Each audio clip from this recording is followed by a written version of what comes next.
and now give the floor to the representative of Bolivia.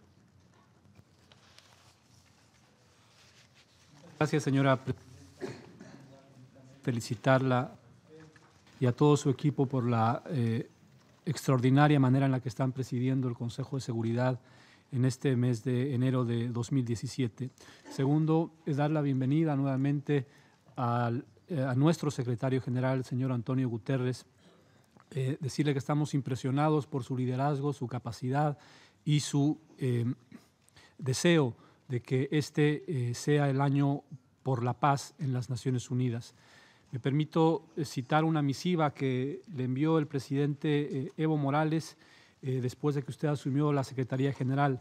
El presidente Morales dice: comparto sus preocupaciones y me comprometo a acompañarlo en todas aquellas tareas dirigidas a construir un mundo de paz como máxima prioridad para que estas y las futuras generaciones gocen de una vida libre de conflictos, guerras o intervenciones unilaterales e intolerables que solo han generado destrucción, daños irreparables, además de víctimas inocentes, refugiados y migrantes. Señora Presidenta, Bolivia se presenta en este debate desde la perspectiva de sus identidades, como un Estado plurinacional, como un país de América Latina y el Caribe, que es una región que está resolviendo su último conflicto armado y que es una región que se ha declarado libre de armas nucleares. También como miembro del movimiento de los países no alineados y como miembro del Grupo de los 77. Como un país que constitucionalmente se declara como un Estado pacifista, que promueve la cultura de la paz y el derecho a la paz. Como un Estado que rechaza todas las guerras de agresión y como un territorio libre de bases militares extranjeras.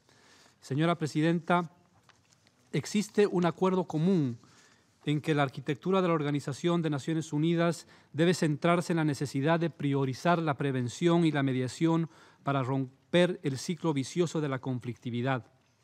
El informe del Grupo de Expertos Independientes sobre las Operaciones de Paz de la ONU hizo hincapié en la primacía de la política y afirmó que la paz duradera se logra mediante soluciones políticas y no solo mediante compromisos militares o técnicos.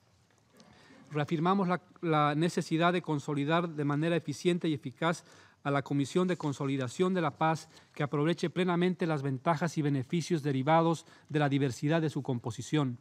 También reconocemos la labor realizada por la Comisión desde que inició sus actividades con respecto a varios países que figuran en su programa. Saludamos el rápido progreso de la Comisión específicamente hacia la consolidación del principio de propiedad nacional de los procesos, la necesidad de creación de capacidades y reconocimiento y señalamiento de la importancia de la recuperación económica y de la dimensión del desarrollo en el proceso de construcción de la paz. Señora Presidenta, existe la necesidad de establecer y reforzar alianzas dinámicas con organizaciones regionales y subregionales, además de velar porque los esfuerzos regionales reciban la atención y el apoyo necesarios. Destacamos la necesidad de contar con estrategias y programas integrados de consolidación de la paz que sean coherentes y estén en consonancia con las estrategias y los programas de los países anfitriones para asegurar la apropiación nacional. Observamos con preocupación la fragmentación entre varios órganos intergubernamentales que se ocupan de la paz y la seguridad, cada uno de los cuales sostiene una pieza del rompecabezas de la consolidación de la paz. Ha sido un impedimento significativo para las operaciones sobre el terreno donde realmente se debe producir esa consolidación de la paz. Coincidimos con lo señalado en la Estrategia Global de las Naciones Unidas contra el Terrorismo, que señala que es deber seguir fortaleciendo y aprovechando al máximo la capacidad de las Naciones Unidas en ámbitos como la prevención de conflictos, la negociación, la mediación, la conciliación, el arreglo judicial y en esto, por supuesto, la concurrencia de la Corte Internacional de Justicia, entre otros, el imperio de la ley y el mantenimiento y la consolidación de la paz para contribuir a la prevención efectiva y la solución por medios pacíficos de conflictos prolongados sin resolver. Además, El fortalecimiento de los vínculos de cooperación y coordinación entre los órganos de la Organización de Naciones Unidas es muy importante y, por supuesto, el equilibrio que debe preservarse entre ellos.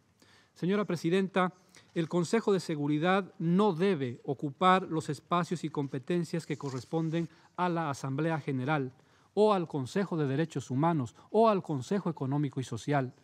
El Consejo de Seguridad a veces sufre de una condición de bipolaridad. La propia declaración de Margarita del Movimiento de los Países No Alineados señala que el Consejo de Seguridad ha sido demasiado precipitado en amenazar o autorizar acciones de fuerza en algunos casos, mientras se mantiene en silencio e inactivo en otros casos. Debemos reiterar y subrayar que el trabajo del Consejo de Seguridad debe realizarse bajo el compromiso y respeto a la soberanía, la independencia, la unidad, la integridad territorial, la no interferencia en asuntos internos y la igualdad de todos los Estados. Señora Presidenta, estas consideraciones se refieren a la arquitectura de nuestra organización y al trabajo del Consejo. Sin embargo, sería de nuestra parte una falta de honestidad intelectual si no reconocemos que esa arquitectura, la arquitectura de la Organización de Naciones Unidas, descansa sobre otras arquitecturas que tienen una relación directa y están entre las causas de la conflictividad. Es nuestro deber transformarlas. Permito compartir con ustedes una breve historia escrita por un latinoamericano nacido en Uruguay, Eduardo Galeano. Y permítanme leerles muy brevemente lo que él escribió. Cuenta: el pastor Miguel Brun me contó que hace algunos años estuvo con los indios del Chaco paraguayo. Él formaba parte de una misión evangelizadora. Los misioneros visitaron a un cacique que tenía prestigio de muy sabio. El cacique, un gordo quieto y callado, escuchó sin pestañear la propaganda religiosa que le leyeron en la lengua de los indios. Cuando la lectura terminó, los misioneros se quedaron esperando. El cacique se tomó su tiempo. Después opinó: eso rasca, y rasca mucho, y rasca muy bien. Y sentenció: pero rasca donde no pica. Que no sea que los esfuerzos que hagamos en términos al más alto nivel, en términos de prevención de conflictos, de mediación, de conciliación o de arreglos judiciales, no serán suficientes más bien, si no atacamos las causas estructurales del origen de la conflictividad, que lo que hagamos rasque donde pique. Estamos viviendo una época muy interesante de transformaciones con algunas certezas, como el liderazgo de nuestro secretario general, pero también con incertidumbres. ¿Qué está en peligro en esta etapa que se inicia en estos meses y años? El multilateralismo como sistema comprometido de balances y equilibrios que permita resolver los problemas pacíficamente está en peligro. Debemos reconocer que estamos viviendo un cambio de época que tendrá un impacto directo, no solo en la relevancia de nuestra organización, no solo en el multilateralismo como tal, sino en la conflictividad global. Permítanme leer una cita de un reciente análisis sobre este tema hecho por el vicepresidente de mi país, Álvaro García Linera. Él se pregunta en qué mundo vivimos ahora, y dice lo siguiente, abro comillas: en un mundo en el que la globalización neoliberal como metarrelato, esto es, como horizonte político ideológico capaz de encauzar las esperanzas colectivas hacia un único destino que permitiera realizar todas las posibles expectativas de bienestar, ha estallado en 1000 pedazos. Y hoy no existe en su lugar nada mundial que articule esas expectativas comunes. Lo que se tiene es un repliegue atemorizado al interior de las fronteras y el retorno a un tipo de tribalismo político alimentado por la ira xenofóbica ante un mundo que ya no es el mundo de nadie.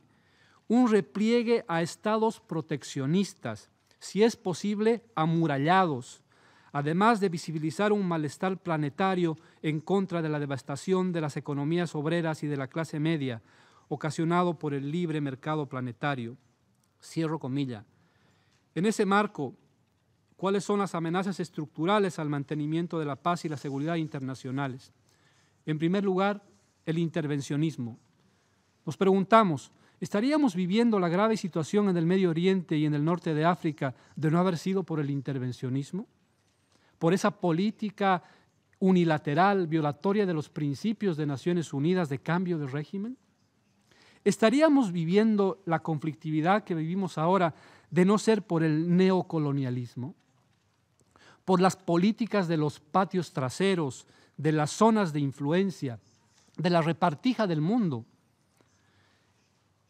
¿Acaso no es una amenaza a la paz y la seguridad internacionales el hecho de que un Estado, los Estados Unidos, se declare a sí mismo excepcional e indispensable? ¿Qué pasa con el resto de los estados? ¿No somos indispensables?